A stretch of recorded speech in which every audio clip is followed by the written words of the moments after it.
Hello hello, good evening बच्चों। I hope video on हो चुकी है। आवाज़ आवाज़ आने लगेगी, सारी चीज़ें परफेक्ट हैं। I hope. Good evening, good evening, good evening, good evening बच्चों। हाँ जी, कैसे हैं आप लोग? होप अच्छे ही होंगे। आपकी क्लास मैंने आपको भेज दी है। ईद की हमने 2 दिन छुट्टियाँ करी थी। उससे पहले मैंने ईद में आपकी क्लास रिकॉर्ड कर दी थी, ठीक है। उसका कोई भी डाउट, कोई भी प्रॉब्लम आई हो आप लोगों के बीच में, तो आप प्लीज़ मुझे मैसेज कर दें, कॉल कर लें, ठीक है। 4 to 5, ठीक है। आज सैटरडे आपकी क्लास रिकॉर्ड कर रहा हूँ मैं। ये क्लास आपको मोस्ट प्रोबेबली मंडे को मिलेगी। तो एक क्लास जब आपके पास मंडे को पहुँचेगी तो आप इसे मंडे देखेंगे, ठीक है। आज doctors day, happy doctors day. Upcoming future doctors, NEET aspirant हो आप लोग। इंशाल्लाह आगे चल के आप भी डॉक्टर्स बनोगे कभी ना कभी, अगर मेहनत करते रहे ईमानदारी से तो, वरना अदरवाइज ऐसे नहीं। अपनी प्योर ईमानदारी से मेहनत करो, अच्छे से मेहनत करो, अच्छे से पढ़ो, टीचर की बात मानो, माँ बाप की रेस्पेक्ट करो, ठीक है। और उसका रिज़ल्ट आप पालोगे, फिर आपको इंशाल्लाह मिलेगा कि आप बनोगे डॉक्टर। आज ना यार, मैंने अपनी लोकेशन चेंज करी है क्योंकि चार्जिंग नहीं है, तो चार्जिंग की वजह से मैंने लोकेशन चेंज करी। तो मुझे समझ में नहीं आ रहा है कि मैं इसमें क्लियर दिख रहा हूँ नहीं दिख रहा हूँ। वैसे देखना क्या है, तुम लोग तो खाली सुनना है और अपने नोट्स पढ़ने हैं, ठीक है। लास्ट क्लास हमने, और प्लीज़ भैया जिनका बैकलॉग है वो बैकलॉग क्रिएट क्रिएट ना करो अब दोबारा। छुट्टियाँ मिली थी, संडे की भी छुट्टी इसी चक्कर में छोड़ रहा हूँ मैं आप लोगों के लिए। जो आप लोगों का काम इनकम्प्लीट है वो काम आप कंप्लीट करके रखो, ठीक है। अब मैं नहीं सुनूंगा कि सर मेरा ये रहेगा, ये रहेगा, ये रहेगा। अब मैं रिपीटेडली आपके टेस्ट देने स्टार्ट कर दूंगा, तो मेरे से कोई ना बोले कि सर ये, ठीक है। जो छुट्टियाँ मिलती हैं उनको आप वेस्ट कर रहे हो, कोई फ़ायदा नहीं हो रहा है। इसलिए कह रहा हूँ कि आप पढ़ने पे ध्यान दो, ठीक है। और जो बच्चे पढ़ रहे हैं अच्छे से उनके लिए शाबाश, ऐसे ही पढ़ो। कुछ अच्छे बच्चे भी हैं जो मुझे रोज़ अपने नोट्स सेंड करते हैं, रोज़ मेरे से डाउट पूछ रहे हैं, रोज़ 4 से 5 कॉल कर लेते हैं, ये भी क्लियर कर देते हैं कि उनको डाउट है या नहीं है, एटसेट्रा एनीथिंग, ठीक है। तो ये क्लास आपको मंडे आपके टाइम टेबल पे एज अ शेड्यूल जैसे चल रही थी हमारी क्लासेस वैसे ही मिलेगी, ठीक है। अब जितनी भी क्लासेस हैं वो सारी ऐसे ही मिलेंगी। ये चैप्टर हमने स्टार्ट करा है मॉर्फोलॉजी इन फ्लावरिंग प्लांट, ठीक है। ये बहुत इंपॉर्टेंट और बेसिक चैप्टर है। बेसिक चैप्टर तो बेसिक तो हम पढ़ चुके हैं, प्लांट किंगडम, ठीक है। तो दोनों चैप्टर जो है आपस में इंटरलिंक्ड हैं, आपस में इंटरकनेक्ट हैं, इसलिए ये एक सीरियल वाइज पढ़ा रहा हूँ क्योंकि हम क्या पढ़ रहे हैं इस टाइम पे, बॉटनी। तो जो मैंने अभी पढ़ाया हुआ है ना करेंटली, तो वो थोड़ा और इस चैप्टर से और पक्का हो जाएगा, और ये सारा प्लांट वाला पार्ट है ना आपका निमट जाएगा, फिर आपको इजी इजी पार्ट पढ़ाना रह जाएगा। तो इसलिए मैं इस तरीके से पढ़ा रहा हूँ। अब कुछ बच्चे कह रहे हैं कि सर हमारे क्लासेस में, हमारे स्कूल में सर ऐसे पढ़ा रहे हैं, ऐसे पढ़ा रहे हैं। बेटा स्मार्ट वर्क करो, ना कि गधा मजदूरी करो। कि टीचर ये काम जो करते हैं, ये क्या करते हैं, क्लास 5th क्लास की तरह पढ़ाते हैं कि 1 by 1 चैप्टर, 1 by 1। बेटा सीक्वेंस जो है ना, इसका जो रियल ऑर्डर है वो यही है, ठीक है। पहले सबसे पहले आपको एक बेसिक जानकारी होनी चाहिए, जैसे मैंने सेल चैप्टर पढ़ाया था। उसके बाद सेल से क्या बना, टिश्यू, टिश्यू से आपको एक जनरल नॉलेज होगी कि हाँ एक क्या चल रहा है आपकी बॉडी में, ठीक है। और ऐसे ही प्लांट के बारे में कि पहले पहले क्या पढ़ा है प्लांट किंगडम, ठीक है। प्लांट से अब आगे पहुंच रहा हूँ मॉर्फोलॉजी फ्लावरिंग प्लांट, ठीक है। प्लांट किंगडम में हमने ये देखा कि उनका प्लांट्स का कैसे इवोल्यूशन हुआ, क्या क्या चीज़ें उनके अंदर प्रेजेंट हैं, क्या क्या चीज़ें आई हैं, ठीक है। और मॉर्फोलॉजी में क्या है कि हम उसके इंटरनल स्ट्रक्चर देख रहे हैं कि उसके अंदर क्या क्या मिल रहा है, ठीक है। Oh sorry, internal, sorry sorry sorry, by mistake, I repeat. Morphology means क्या होता है, एक्सटर्नल स्ट्रक्चर, यानी कि बाहर का स्ट्रक्चर देखना। और इसके बाद जो हम नेक्स्ट चैप्टर पढ़ेंगे वो कौन सा होगा, हमारा एनाटॉमी वाला, ठीक है, जो इसका सेकंड लास्ट चैप्टर है, ठीक है। उसमें क्या पढ़ेंगे हम, इंटरनल स्ट्रक्चर। एनाटॉमी में हम क्या पढ़ते हैं बेटा, इंटरनल स्ट्रक्चर। और मॉर्फोलॉजी में क्या पढ़ते हैं हम, एक्सटर्नल स्ट्रक्चर, यानी कि बाहर का स्ट्रक्चर, ठीक है।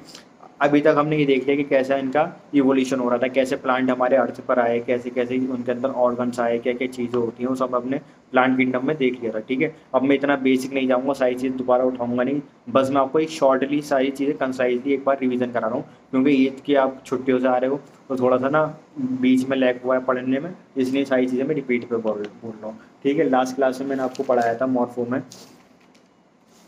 मॉर्फो मैंने स्टार्ट किया था। हाँ, एंजियोस्पर्म वाले जो पार्ट रहेगा है, जो मेरे को बच्चा बोल रहा था इल्मा, बेटा आप टेंशन ना लो, मुझे पता है बेटा क्या क्या क्या टॉपिक है, ठीक है। एंजियोस्पर्म में पढ़ाऊंगा, लेकिन थोड़ा सा वेट करो, एक साथ ही मैं सारा पढ़ा दूंगा, ठीक है। मुझे पता है कि एक एनिमल टिश्यू में एक टॉपिक रहेगा है मेरा, और एक टॉपिक इसमें रहेगा है प्लांट किंगडम में। तो डोंट वरी, मैं इसे कवर कराऊंगा, मेरी जिम्मेदारी। अभी आपके पेपर नहीं होने वाले, अभी आपका नीट का पेपर नहीं है, ठीक है। तो जो मैं करा रहा हूँ ना उस पर बेटा आप फोकस करो, ठीक है। उसमें अगर हाँ कोई भी डाउट आ रहा है, एक बार नहीं मेरे से 100 बार पूछो, बट टेंशन ना लो, टेंशन लेने का काम सारा मेरा है, ठीक है। आप सिर्फ खाली पढ़ो, पढ़ने पे ध्यान दो, बाकी काम तो सारे मैं कर रहा हूँ आपके लिए, ठीक है। ठीक है बेटा। मॉर्फोलॉजी में हमने बताया था कि कैसे कैसे इसमें क्वेश्चंस आते हैं, ठीक है। जो मेन क्वेश्चंस आते हैं ना बेटा वो फ्लावर, फ्रूट एंड फैमिलीज में से आते हैं, ठीक है। जो मेन इंपॉर्टेंट पार्ट है ना इसका फैमिलीज, हमें कितनी पढ़नी, फैमिलीज पढ़नी है, 4 फैमिलीज पढ़नी है, सोलिनेसी, फेबेसी, डीडीएसी, ठीक है। और एक दो फैमिलीज और हैं जो एक्स्ट्रा मैं पढ़ाऊंगा, एक्स्ट्रा नहीं मतलब हाँ कोर्स से रिलेटेड है, बट इंपॉर्टेंट है, थोड़ा डिटेल पढ़ाऊंगा, ठीक है। तो उससे मत घबराना। फिर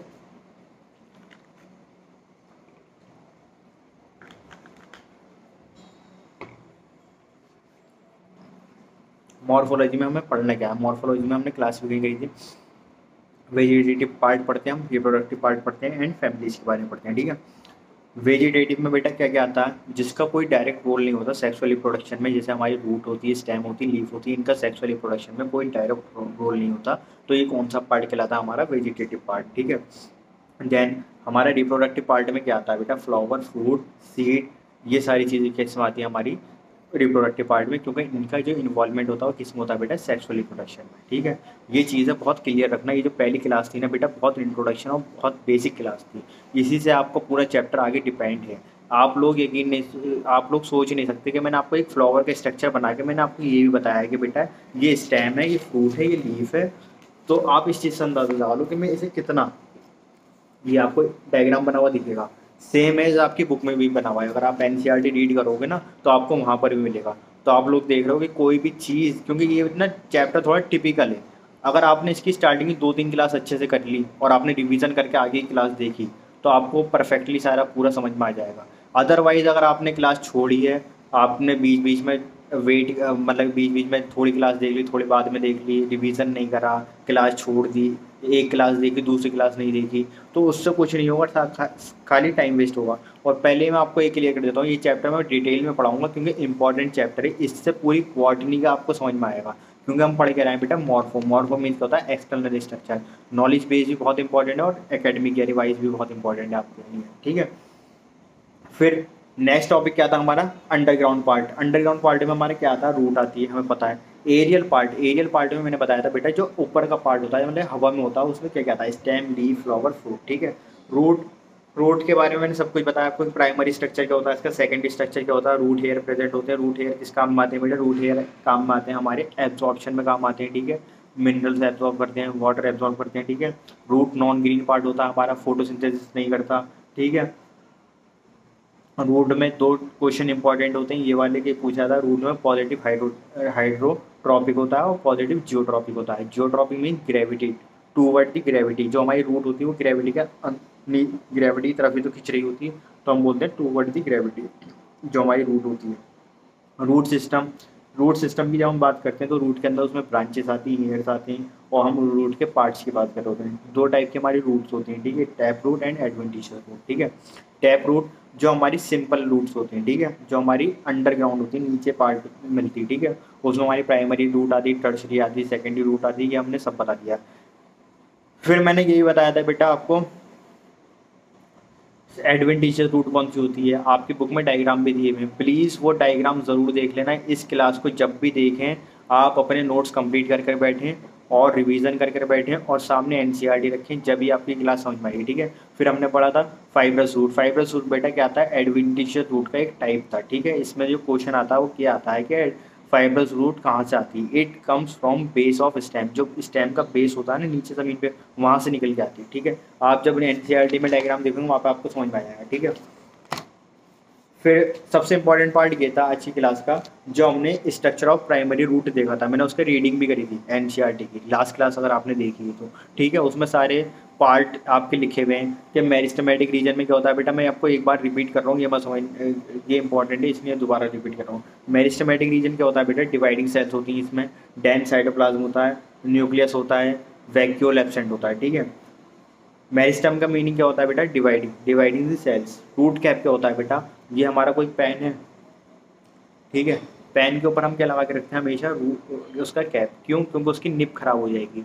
ऐसी रूट होती है, रूट का जो होता है उसके ऊपर क्या कवर्ड होता है, रूट कैप, ठीक है। उसका शेप कैसा होता है बेटा, सिंबल लाइक शेप होता है, ठीक है। इसका फंक्शन क्या है, प्रोटेक्शन में काम आता है, ठीक है। क्वेश्चन कहाँ से आएगा नीट में, रूट कैप एब्सेंट कहाँ पर होता है, इन एक्वाटिक प्लांट्स, ठीक है। एग्जाम्पल हमारे वेलिसनेरिया, आइकोनिया, पिस्टिया, ठीक है। साथ साथ इसका डायग्राम भी देखते रहना, दिखा भी दूंगा आपको। ये सारे डायग्राम, ये डायग्राम बहुत इंपॉर्टेंट है, इसे देखते हुए पढ़ना, ठीक है। मैंने डायग्राम बनाया नहीं क्यों, बना नहीं सकता था, इतनी अच्छी ड्राइंग नहीं है। लेकिन आपको जैसे ये मेरिस्टेमेटिक रीजन है, उसके सारे फंक्शन मैंने आपके नोट्स में ले रखा है। रूट कैप गिवन है, रूट कैप के सारे फंक्शन, जोन ऑफ मैचुरेशन है, वो सब मैंने लिख रखा है नोट्स में, ठीक है। उसके बाद इधर देख ले, नॉर्मल प्लांट्स बना हुआ है, ठीक है। नीचे हमारी एडवेंटिशियस रूट, फाइब्रस रूट सब प्रेजेंट है, ये सब देख लेना सारे डायग्राम, ठीक है। उसके बाद बेटा हम जाते हैं नेक्स्ट टॉपिक पर। हमारा नेक्स्ट टॉपिक होता है जोन ऑफ लॉन्गेशन, ठीक है। हमारी साइज बढ़ती है, साइज कैसे बढ़ रहा है, क्योंकि हमारी सेल का साइज इंक्रीज हो रहा है, सेल एडअप हो रही है, हमारी टिश्यू बनना है, टिश्यू ऑर्गन बनना है, ठीक है। ऐसे ही इनमें भी होता है कि सेल्स का साइज इंक्रीज होता है तो उसकी लेंथ बढ़ती है, ठीक है। जो ग्रोथ का रीजन होता है, नीड में पूछा जाता है ग्रोथ कहाँ से होती है, जोन ऑफ लॉन्गेशन में ग्रोथ होती है इसकी, ठीक है। जोन ऑफ मैचुरेशन में क्या होता है बेटा, कि एक मैचुरिटी आ जाती है, ठीक है। यहाँ पे एक स्टेबिलिटी आ जाती है, यहाँ पे ना हमारी सेल्स परमानेंट सेल्स हो जाती, ये नीड में क्वेश्चन पूछा जाता है, ठीक है। और ये सारा हमने रूट के बारे में पढ़ लिया था, ठीक है। रूट के बारे में जो मेन चीज़ें थी वो मैंने आपको ये बता दी, ठीक है। अब रूट की मॉडिफिकेशन पढ़ते हैं, जो हमारी आज की क्लास है वो किस चीज़ पे बेसिस है। 10 मिनट जो होते हैं हमारे रिवीजन के होते हैं, जो हमने पुराना करा है, और उसके आगे 30 मिनट जो होते हैं वो किसके होते हैं, हमारे नए क्लास के, जो नए बच्चे आ रहे हैं उनको बता रहा हूँ, ठीक है। तो बेटा जो हमारा नेक्स्ट टॉपिक है वो क्या है, आज का टॉपिक रूट मॉडिफिकेशन, ठीक है। कोई चीज़ है, मॉडिफिकेशन वर्ड कहाँ यूज़ करते हो आप लोग, कोई बाइक लेते हो, ठीक है, कोई कार लेते हो, ठीक है। तो आप उसमें क्या करते हो, उसको मॉडिफाइड कराते हो, उसको मॉडिफाइड कराते हो। मॉडिफाइड में क्या कराते हो कि आप उसका शेप चेंज करते हो, ठीक है।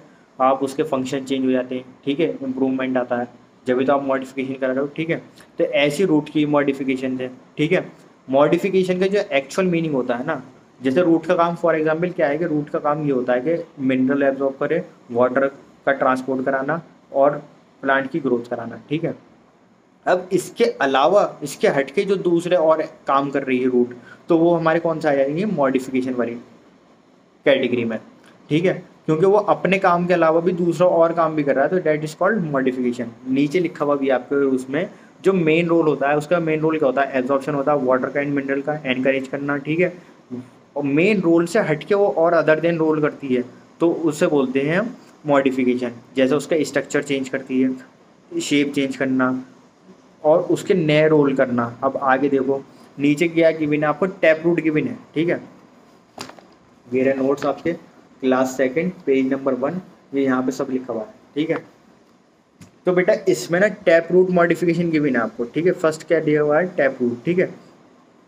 टैप रूट कैसी होती है, देखो सिंपल सी बनी हुई दिख रही है, सिंपल सी बनी हुई दिख रही है। इसका पहला काम क्या है, ये शेप चेंज कर रही है।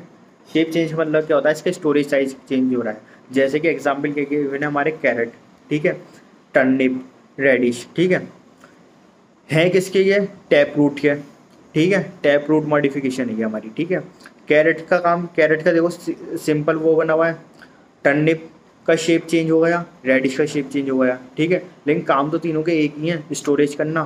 तीनों काम क्या कर रहे हैं, स्टोरेज कर रहे हैं, बट सबके स्ट्रक्चर एंड शेप दोनों के चेंज हैं, तीनों के चेंज है सबके, ठीक है। कैरेट का अलग शेप होता है, टर्निप का अलग शेप होता है, रेडिश का अलग होता है, ठीक है। स्टोरेज तीनों करते हैं, ठीक है।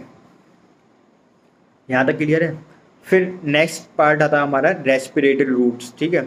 हाँ एक क्वेश्चन मैं हमेशा पूछता हूँ, मुझे ये बताओ बेटा, जो हमारी रूट्स होती हैं वो कहाँ मिलती हैं। मैं हमारे जब मैं ऑफलाइन क्लास में पढ़ाता हूँ तो बच्चे बोलते हैं सर जो रूट्स मिलती है ना वो अंडरग्राउंड मिलती है, ज़मीन के नीचे मिलती है, ठीक है, अंडरग्राउंड दी अर्थ, ठीक है। तो मैं ये बोलता हूँ कि पक्का ऐसी मिलती नीचे ज़मीन में, ऊपर नहीं मिलती। तो बच्चे बड़ी कॉन्फिडेंटली बोलते हैं कि नहीं सर नीचे ज़मीन में ही मिलती है, ऊपर नहीं मिलती, ठीक है। ये उनकी सोच होती है, क्योंकि उन्होंने 9-10 के अकॉर्डिंग उन्होंने अपना आंसर दिया होता है, ये आंसर सही है, ठीक है। बट अभी जब मैं आगे पढ़ाऊंगा तो आपको कुछ रूट्स के बारे में, तो अभी आपको पता चल जाएगा रूट्स ज़मीन में होती है, ज़मीन के ऊपर भी होती है, ठीक है। ये थोड़ा सस्पेंस है, अभी आगे चल के समझ में आएगा, ठीक है। कुछ रेस्पिरेटरी रूट्स होती हैं हमारी, रेस्पिरेटरी रूट्स कैसी होती हैं, जो हमें मिलती है, जिनकी लोकेशन, जहाँ पर लोकेशन लिखा हुआ है ना, वहाँ पे लिखा हुआ है स्वैम्पी एरिया। स्वैम्पी एरिया नीचे हिंदी में भी लिखा है मैंने आपके लिए। स्वैम्पी एरिया उसे बोलते हैं जहाँ दलदल होता है, ठीक है, जहाँ पानी का सैलाब हो, तो उसे क्या बोलते हैं हम, दलदल, ठीक है। या फिर हम इसे दूर से वर्ड में क्या बोलते हैं, marshy area. Around the, around root water, जहाँ पे रूट का जहाँ रूट है ना, वहाँ पाई जाएगा, ठीक है।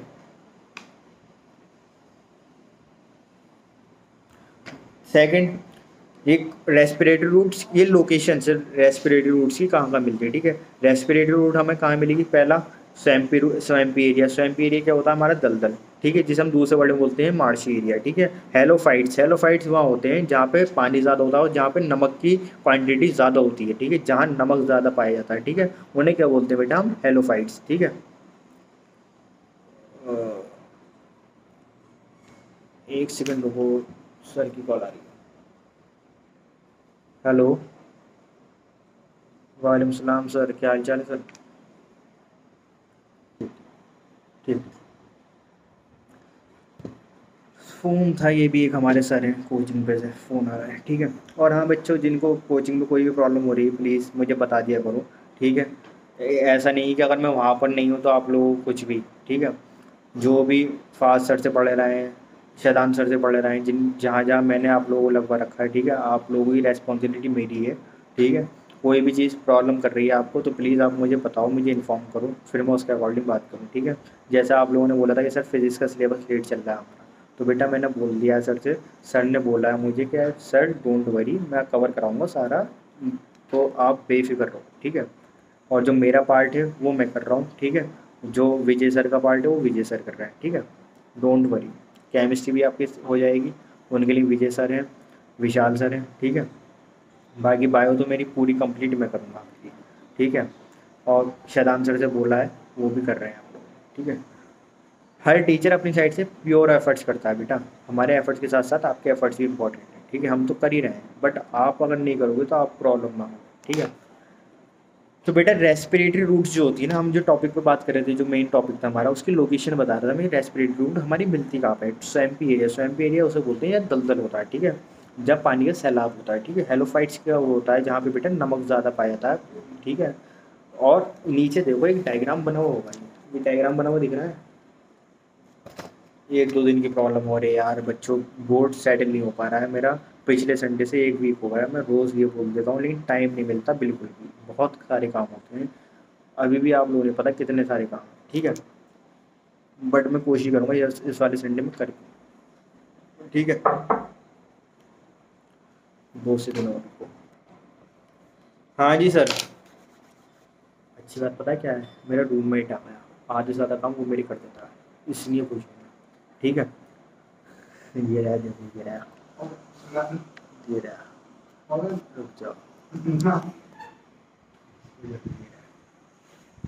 ये इंसान है जो आधे से ज़्यादा मेरे काम करके देता है, ठीक है।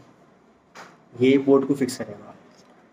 उसके बाद देखो बेटा, नीचे हमारी रूट्स है, ये रूट्स जो है हमारी, इसके जो ज़मीन के नीचे हैं, जो नीचे होती है उसके, तो उन्हें बोलते हैं हम अंडरग्राउंड वाली, ठीक है।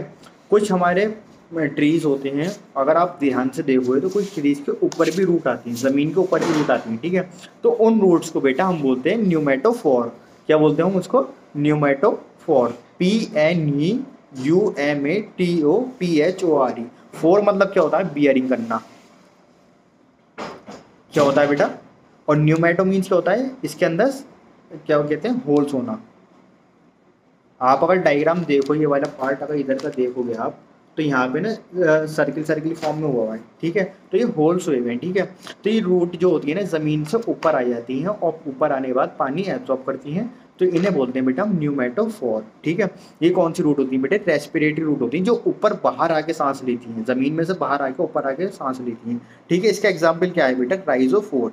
ये इंपॉर्टेंट एग्जाम्पल है, नीट में क्वेश्चन इसके ऊपर पूछा जाता है। और आप जब आप मॉक टेस्ट दोगे तो जब भी आपके ये क्वेश्चन आएगा, ठीक है।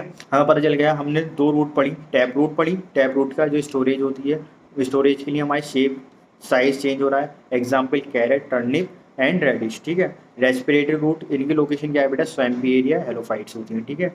जो रूट हमारी नीचे होती है उन्हें क्या बोलते हैं हम, अंडरग्राउंड रूट। जो रूट हमारी ऊपर होती है उन्हें क्या बोलते हैं बेटा हम, न्यूमेटोफोर। जब खुला रहने न्यूमेटोफोर, ठीक है। न्यूमेटो मीन्स क्या होता है बेटा, होल्स होना, ठीक है। फोर मतलब क्या होता है, बियरिंग। ये कौन सी रूट कहलाती है हमारी, रेस्पिरेटरी रूट। एग्जाम्पल क्या है बेटा इसका, राइजोफोर। क्या एग्जाम्पल इसका, राइजोफोर, ठीक है। नेक्स्ट पेज पर देखो आप, एडवेंटिशियस रूट वाला पेज पा जाओ, ठीक है। एडवेंटिशियस रूट की जैसे हमारी टैप रूट की मॉडिफिकेशन है, ऐसी हमारी किसकी मॉडिफिकेशन है, एडवेंटिशियस रूट की मॉडिफिकेशन है, ठीक है। एक तो ये हमारी नॉर्मल रूट होती है जो हमारी जमीन के नीचे होती है, ठीक है। अब ये जो एडवेंटिशियस रूट है, अगर आप उसमें भी देखोगे, एनसीईआरटी में डायग्राम गिवन है आपका, देखो टैप रूट के तो एग्जाम्पल कह रहे हैं, टर्निप, कैरेट और टर्निप, कैरेट और रेडिश। रेडिश इसमें दी नहीं है उन्होंने, ठीक है। इनका साइज चेंज हो रहा है, इनका शेप चेंज हो रहा है, तो ये किसका एग्जाम्पल है, टैप रूट का, ठीक है। अब जो हमारा आता है वो है हमारा स्वीट पोटैटो, वो इसमें नहीं है, ठीक है। तो एडवेंटिशियस रूट जो होती है हमारी किस में पाई जाती है, इसके ये मिलती है हमें स्वीट पोटैटो में एंड एस्पर्जेस में। एस्पर्जेस क्या होता है, देखो ये रहा प्लांट, ये देखो इधर दिख रहा है ये, पेज नंबर 68 पर मिलेगा आपको, पेज नंबर 68 एनसीईआरटी, ठीक है, चैप्टर नंबर 5, ठीक है।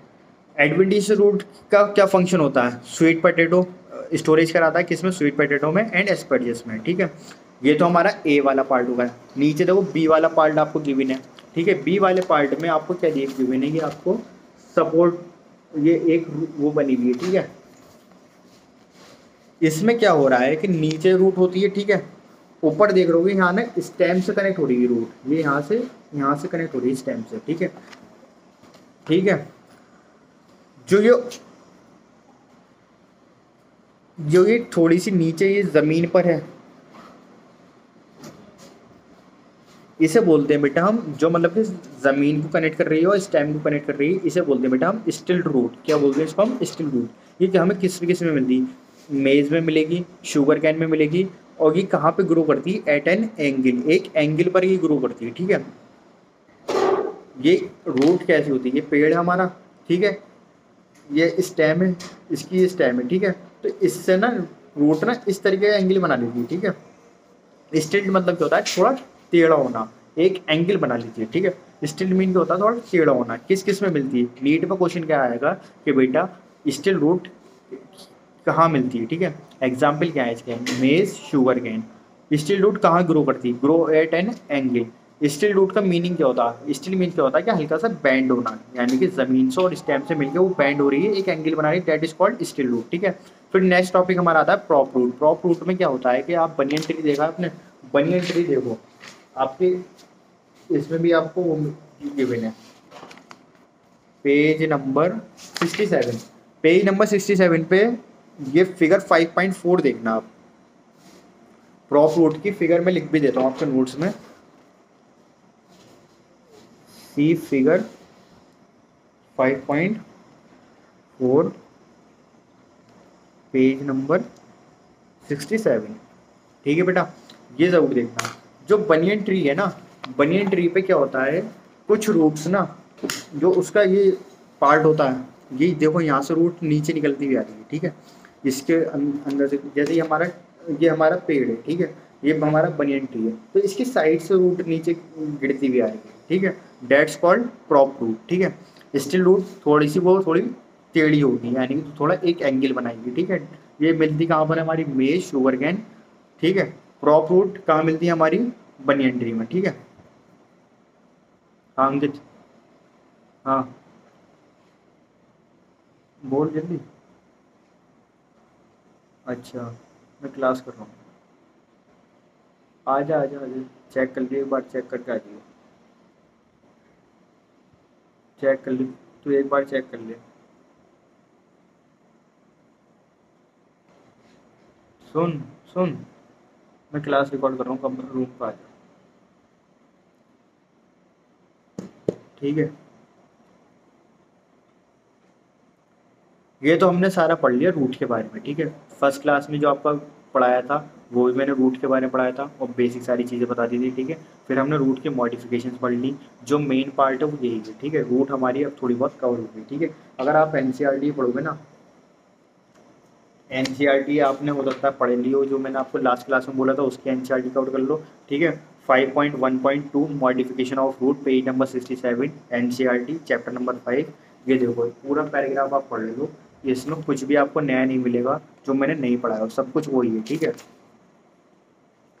फिर ये सारे एग्जाम्पल ज़रूर याद कर लेना, ठीक है। और जो बच्चे ये करते हैं ना कि कॉपी पे एग्जाम्पल बनाते हुए चलना है, प्लीज़ आप ये मेंटेन करके रखना। गलत नहीं कर रहा हूँ, सही कर रहा हूँ, जिन्होंने मुझे दिखाए थे अच्छी बात है, शाबाश, वेल एंड गुड, ठीक है, ऐसे ही करते रहो।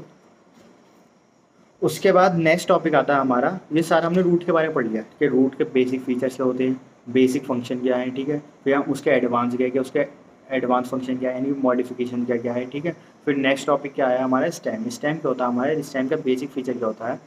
मैंने रूट बताई थी आपको, रूट कहाँ से डेवलप करती है बेटा, रेडिकल से, ठीक है। सीड होता है ना, सीड के अंदर से रेडिकल निकलता है, तो वहाँ से हमारी रूट डेवलप करनी स्टार्ट होती है, ठीक है। ऐसी ही उसी सीड में से प्लूम्यूल निकलता है, ठीक है, प्लूम्यूल निकलता है, तो वहाँ से क्या ग्रो होती है हमारी, स्टेम। क्या ग्रो होती है, स्टेम, ठीक है। लिखा हुआ भी है आपका बेसिक फीचर के आगे क्या लिखा हुआ है, develop from plumule node and internode present. Node और इंटरनोड कहाँ प्रेजेंट होती है, स्टेम में। मैंने बताया था आपको कि मैं बताऊंगा, नोड एंड इंटरनोड कहाँ प्रेजेंट होती है बेटा, स्टेम में, ठीक है। Type of plant on the basis of stem. जो हम प्लांट्स देखते हैं वो किसके बेसिस पे देखते हैं बेटा, स्टेम की बेसिस पे, ठीक है। स्टेम जैसे कि आपने क्लास 8, 5, 6, 7, 9 क्लास में पढ़ा होगा, हर्ब, शर्ब, ट्री, ठीक है। अगर याद हो, पहले मैम पढ़ाती थी हर्ब पढ़ाएंगी, फिर आपको शर्ब पढ़ाएंगी, फिर आपको ट्री पढ़ाएंगी, ठीक है। जो हर्ब प्लांट होते हैं वो कैसे होते हैं बेटा, उनका जो स्टेम होती है, हम पहचान कैसे करते हैं, ठीक है, प्लांट की कि वो हर्ब है या शर्ब है। जो उसकी मेन स्टेम होती है ना, हम उसे देखते हैं, वो ग्रीन होती है तो उसे क्या बोलते हैं बेटा, हर्ब। इसका एग्जाम्पल क्या है, कभी टोमेटो देखा है पूरा, तो उसके ऊपर जो स्टेम होती है ना, जिससे वो लटका हुआ होता है, तो वो कैसी होती है बेटा, ग्रीन होती है, ठीक है। इसका एग्जाम्पल हर्ब का ग्रास, ठीक है। श्रब, श्रब क्या होता है हमारा, स्टेम इनिशियली ग्रीन होती है, जो श्रब होता है हमारा उसकी स्टेम इनिशियली अभी ग्रीन है, ठीक है। लेटरल ब्राउन हो जाती है, बाद में वो कैसी हो जाती है बेटा, ब्राउन। इसका एग्जाम्पल क्या है बेटा, रोज, तुलसी, सिट्रस, ठीक है। जो ट्री होता है, ट्री कैसा होता है बेटा, वुडी होता है, वुडी यानी कि जो लकड़ी का होता है, ठीक है। ये क्या होता है हमारी वुडी स्टेम। एक ट्री की इमेज अपने दिमाग में ड्रॉ करो, अपने दिमाग में लेके आओ। जो तुम ग्रीन प्लांट देखते हो बेटा, वो क्या होता है हमारा हर्ब, ठीक है। जो आप इसका पहले शुरुआत में वो ग्रीन होता है, फिर बाद में वो ब्राउन हो जाता है, उसका एग्जाम्पल क्या है बेटा, श्रब। इसका एग्जाम्पल क्या है, रोज, तुलसी, सिट्रस, ठीक है। जो हमारा ट्री होता है वो बेटा कैसा होता है, वुडी स्टेम होती है। वुडी स्टेम यानी कि जो मतलब के लकड़ी का होता है, ठीक है। यहाँ तक क्लियर है। जब भी पढ़ूँ ना, जब मैं ये चीज़ें बता रहा हूँ तो एक दिमाग में ना एक इमेजिनरी चीज़ है जो आपने अभी तक देखी है। ऐसा नहीं कि आपने ट्री नहीं देखा है, आपने ये स्टेम नहीं देखी, आपने लीफ नहीं देखी, फ्लावर नहीं देखा, फ्रूट नहीं देखा, ठीक है। सब चीज़ें आपने देखी हैं, बस आप उनके बारे में जानते नहीं थे, उनकी नॉलेज ही नहीं थी, आप अब उनको पढ़ रहे हो, ठीक है, डीपली पढ़ रहे हो, ठीक है। अब हम नेक्स्ट टॉपिक पे पहुंच जाते हैं अपन। अभी हमने स्टेम स्टार्ट कर दी, स्टेम के बाद ये लास्ट थर्ड पेज पर देखो आप, ये इस तरीके से वो बने हैं। मैं वन बाय वन एक एक चीज़ के बारे में एक्सप्लेन करूँगा, प्लीज़ वहाँ पे फोकस कंसंट्रेट रखें जहाँ पे मैं बता रहा हूँ। ऊपर देखो सबसे फर्स्ट पार्ट पर, ठीक है।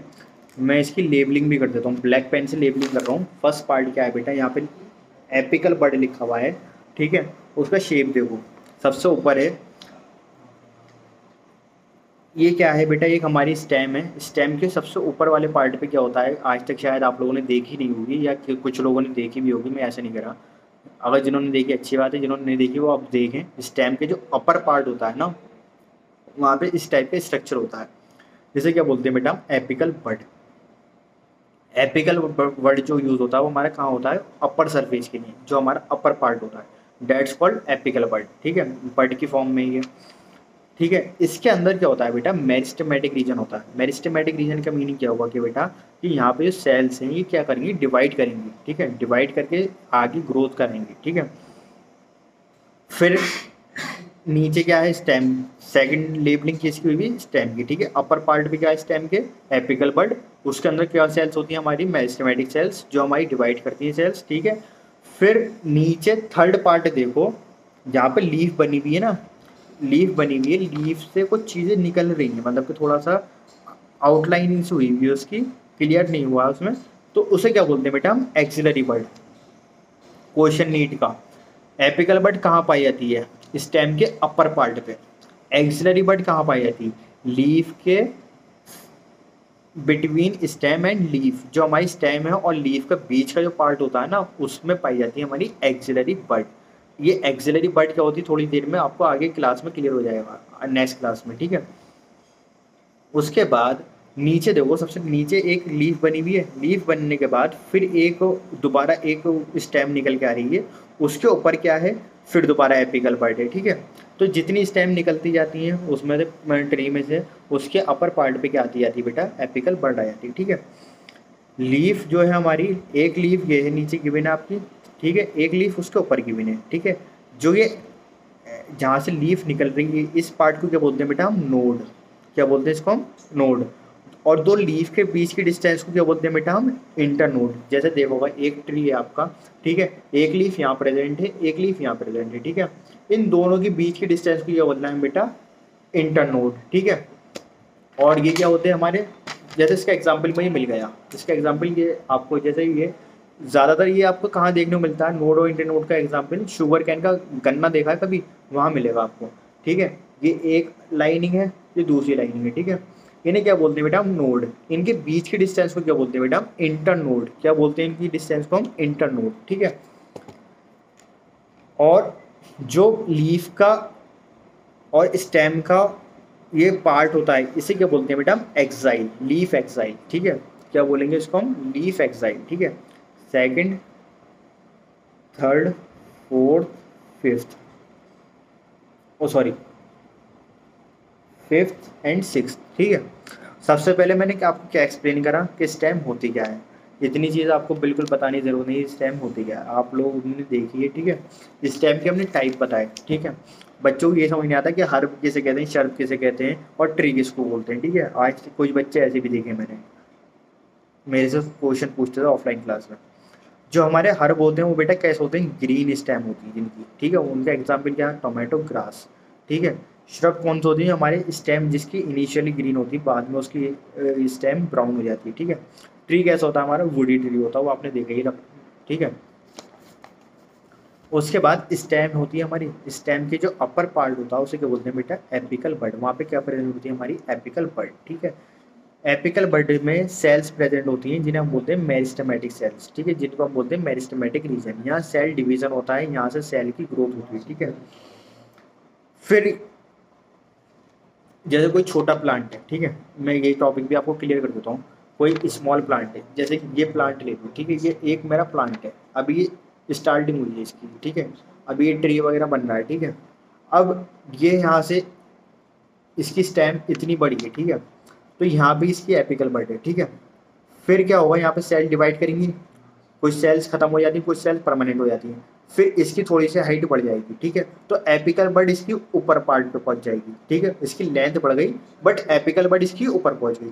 फिर थोड़ा और ऐसे करते करते ये ऊपर तक बनता जाता है, ठीक है। तो नीचे ना जो सेल्स होती हैं वो नीचे सेल्स रह जाती हैं, वहां से क्या डेवलप होता है, उन सेल, उस पॉइंट को क्या बोलते हैं हम, एक्सिलरी बड। ये थोड़ी सी सेल्स अपनी छोड़ जाएंगी, ठीक है। फिर ऊपर पार्ट चला जाएगा, वो तो एपिकल बड तो ऊपर चली गई, जो सेल्स थी कुछ सेल्स इसमें खत्म हो गई, कुछ सेल्स हमारी परमानेंट हो गई, जिससे उसकी ग्रोथ होती है, ठीक है। वहां से क्या होता है, वहां से डेवलप होती है हमारी लीफ, ठीक है। एक्सिलरी बड से क्या डेवलप होती है हमारी लीफ, ठीक है। एक्सिलरी बड हमारी मिलती कहाँ पर है, स्टेम एंड लीफ के बीच में, ठीक है। एपिकल बड ऊपर पहुंच जाएगी, फिर ऐसे ही पूरे प्लांट में ये चीज चलती रहती है, ठीक है। नोड और इंटर नोड का एग्जाम्पल भी बता दिया मैंने, समझ में आया होगा, ठीक है। नोड इसे बोलते हैं, इन दोनों नोड बोलेंगे, इनके बीच की डिस्टेंस को क्या बोलेंगे बेटा, इंटर नोड, ठीक है। बिट एक्सिलरी बड कहाँ मिलेगी हमारी, बिटवीन स्टेम एंड लीफ, क्या करती है कि हमारी ब्रांचेस बनाती है और फ्लावर देती है हमें, ठीक है। उसके बाद टाइप्स ऑफ बड के, बर्ड्स के टाइप के कितने होते हैं, किस टाइप के होते हैं, ठीक है बेटा। पहली टाइप की जिसको बोलते हैं हम एपिकल बड, ये हमें कहाँ मिलेगी, स्टेम की टिप होती है ना, टिप ऑफ स्टेम एंड और ब्रांच, जहाँ पे ब्रांचेस होती हैं। अगर आपने देखा होगा एक ट्री पे एक सिंगल स्टेम तो होती नहीं है, और बहुत सारी स्टेम भी निकल रही होती है उसमें से एक ही ट्री में से, ठीक है। तो वहाँ पर भी जो उसका मेन पार्ट है ना, जो अपर पार्ट है, वहाँ पे भी आपकी एपिकल बड प्रेजेंट होती है। और वहीं से ही एपिकल बड से फिर क्या बनती है बेटा, एक्सिलरी बड, एक्सिलरी बड से क्या बनती है हमारी लीफ, ब्रांचेस, फ्लावर, ठीक है। एक्सिलरी बड कहाँ पे प्रेजेंट होती है, ऑन दी नोट्स, ठीक है। मैं आपको बता चुका हूँ नोट्स क्या होते हैं, आपके डायग्राम में मेंशन भी है, ठीक है। एट दी लीफ एक्साइल, जो लीफ एक्साइल है वहाँ पर, ठीक है। रोल क्या है इसका, ब्रांच और फ्लावर, ये ब्रांचेस बनाता है और फ्लावर, ठीक है। एडवेंटिशियस बड, एडवेंटिशियस बड क्या होती है हमारी, अदर देन नोट्स, जो हमारी एडवेंटिशियस बड डेवलप हो रही है, कहाँ से डेवलप हो रही है, नोड पे से डेवलप नहीं हो रही, अदर देन नोड से डेवलप हो रही है, ठीक है। ये आपको नेक्स्ट क्लास में आपको समझ में आ जाएगा कैसे, उसका डायग्राम वगैरह सब बना के दिला दूंगा, ठीक है। टाइप्स ऑफ बड, ठीक है। यार टाइप्स ऑफ बड, यार कॉल आ रही है, चलो कॉलिंग टाइम नहीं है। आज एक काम करते हैं, ये टॉपिक फिर कवर नहीं हो पाएगा, इस टॉपिक को स्टार्ट करूँगा, इसे नेक्स्ट टॉपिक नेक्स्ट क्लास में रखते हैं, ठीक है। आज के लिए अभी यहीं तक रखते हैं, ठीक है। कोई भी डाउट, कोई भी प्रॉब्लम आई अभी तक क्लास में, कुछ भी समझ में नहीं आया, कोई भी प्रॉब्लम हो, 4 से 5 कॉल कर लेना। अगर नहीं करो कॉल वगैरह, तो जो भी भाई डाउट्स भेज रहे हो ना प्लीज़ यार, वहाँ अगर एनसीईआरटी का डाउट है ना, तो या तो मुझे पेज नंबर बता दो, या सबसे बड़ी बात ये है कि आपके पास फ़ोन है, जिस टाइम पे मैं ये डाउट भेज रहा हूँ ना, उसका फोटो क्लिक करके मुझे उस पर मार्क करके भेज दो कि सर ये वाली लाइन मुझे समझ में नहीं आई, तो मैं आपको उसी का वो बता दूंगा डिटेल, ठीक है। और जिनको नोट्स में डाउट आ रहा है, कुछ भी डाउट आ रहा है, तो प्लीज़ वो कॉल कर लिया करो, क्योंकि कॉल पे मैं आपको डिटेल समझा सकता हूँ बहुत क्लियरली, ठीक है। मैं अपनी साइड से, और बाकी अगर फिर भी समझ में नहीं आता आपके, तो मैं आपको ऑफलाइन सेंटर पे मैम को बोल दूँगा, वो आपको समझा देंगे, ठीक है। और जिनकी फ़ीस क्लियर नहीं हो, फीस क्लियर करें सेंटर पे। और आपका फिजिक्स केमिस्ट्री का सिलेबस मैंने बोल दिया है टीचर से, आप टेंशन ना लें, वो भी आपका टाइमली कंप्लीट हो जाएगा, ठीक है। केमिस्ट्री तो आप लोग की सही चल रही है, बायो भी सही चल रही है, फिजिक्स का मैंने बोला है, सर की तबीयत खराब चल रही थी, बट अब वो सर छुट्टियों से वापस आ जाएंगे, तो वो भी आपका करा देंगे, ठीक है। और इसका आपका टेस्ट नहीं हुआ है ना, प्लांट किंगडम का टेस्ट हुआ है ना आपका एनिमल टिश्यू का, ठीक है। तो आप इसकी तैयारी स्टार्ट कर दो, मुझे ग्रुप में बता देना डिस्कस करके कि आप लोग पहले किसका टेस्ट दोगे, प्लांट प्लांट किंगडम का या एनिमल टिश्यू का। मेरी एडवाइस यही है आपको कि आप पहले प्लांट किंगडम का टेस्ट दे दें, क्योंकि अभी आपको मैंने पढ़ाया 4 दिन पहले ही, ठीक है। ये टेस्ट हम रखते हैं आपका वेडनेसडे, ठीक है, क्योंकि वेडनेसडे मेरा भी टेस्ट है, तो हो सकता है मैं क्लास नहीं भेज पाऊँ, तो आप लोगों को वेडनेसडे टेस्ट, जो बच्चे ऑनलाइन के लिए चाहते हैं वो मुझे मैसेज कर दें ग्रुप पर, और जो ऑफलाइन चाहते हैं तो वो, ठीक है, आपको दोनों जगह हम अवेलेबल करा देंगे, ठीक है। और प्लीज़ कोई टेंशन ना लो, टेंशन हमें दो, आप लोग टेंशन ना लिया करो। और इल्मा तुम्हारा भी डाउट क्लियर होगा वो जो मैंने बताया था, ठीक है। कुछ चीज़ें ऐसी होती हैं, जैसे ये क्लास यहीं तक है, ठीक है। मैं बार बार, क्योंकि ये टॉपिक ना बहुत बेसिक टॉपिक है, इसे समझाना बहुत ज़रूरी है, ठीक है। मैंने स्टार्टिंग ही ऐसे करी, प्लांट किंगडम से करा, प्लांट किंगडम से हम मॉर्फो पे पहुंच गए, अब मॉर्फो से हम किस पे पहुंच गए, एनाटॉमी में। अभी हम एक्सटर्नल स्ट्रक्चर देख रहे हैं, अब क्या कर रहे हैं हम, इंटरनल स्ट्रक्चर, ठीक है। इसमें सबसे इंपॉर्टेंट क्या है कि बेटा जब भी क्लास देखो, एनसीईआरटी सामने रखो, और एनसीईआरटी की हैंड टू हैंड रीडिंग कर दो आफ्टर दी क्लास, ठीक है, तो आपको सारी चीज़ समझ में आएगी, कोई भी पॉइंट आपका एनसीईआरटी का छूटता नहीं है, ठीक है। और जो बच्चे इंटरेस्टेड हों वो मुझे पर्सनली मैसेज कर दें, मैं उनको टीपी भी भेज दूंगा जो करना चाहते हैं, ठीक है। बाकी मैं सबके लिए नहीं भेज रहा, भीड़ भाड़ के लिए कोई फ़ायदा नहीं है, जिनको करना है जो इंटरेस्टेड है वही करें, नहीं तो फिर मेरा मूड ख़राब होता है, ठीक है। और जो भी प्रॉब्लम आ रही हो मुझे व्हाट्सएप पर बता दें, अगर आपके कोचिंग सेंटर पे कोई प्रॉब्लम आ रही है, मैं वहाँ पर नहीं हूँ, तो प्लीज़ मुझे मैसेज करके बता दिया करो, ठीक है। ये नहीं कि एक ही बच्चा बोल रहा है, आप सब भी ग्रुप में बोल सकते हो, ठीक है। आफ्टर ऑल आप पे कर रहे हो, ठीक है।